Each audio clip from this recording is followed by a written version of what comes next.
En ce moment, l'entreprise doit surtout faire face à un nouveau scandale. Selon une enquête du Washington Post, Huawei participerait à la répression de la minorité ouïghour en Chine. L'entreprise aurait fourni au régime sa technologie de reconnaissance faciale. Aujourd'hui, 1 million de ces musulmans chinois seraient internés dans des camps de travail.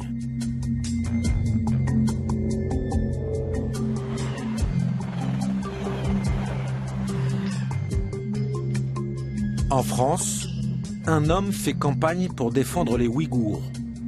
Le député européen Raphaël Glucksmann est très en colère contre Huawei. Et Huawei est un rouage essentiel. Huawei fournit les technologies en fait, de reconnaissance faciale. L'équipe, technologiquement, avec ces équipements, eh bien, la police chinoise, elle permet la surveillance des Ouïghours, elle permet le fichage de la population. Et finalement, Huawei est un des instruments de l'État chinois dans sa répression des Ouïghours. Pour dénoncer ces pratiques, Raphaël Glucksmann a réussi un coup de maître. Sur les réseaux sociaux, il a interpellé l'ambassadeur de la marque Huawei en Europe, notre champion du monde, Antoine Griezmann.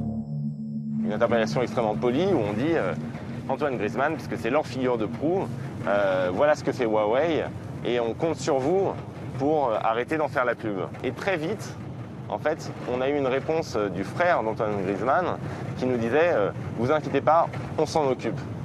Et dans les heures qui ont suivi, eh bien, il a annoncé la rupture de son contrat avec Huawei, ce qui est un geste franchement extrêmement rare. Début décembre, Antoine Griezmann lâche Huawei et l'annonce à ses 32 millions d'abonnés sur Instagram. Je mets un terme immédiat à mon partenariat me liant à cette société. Antoine Griezmann renoncerait ainsi à 5 millions d'euros par an. Il se permet même de mettre en garde son ancien sponsor. J'en profite pour inviter Huawei à ne pas se contenter de nier ces accusations, mais à engager au plus vite des actions concrètes pour condamner cette répression de masse. Pour Huawei, c'est la pire des publicités.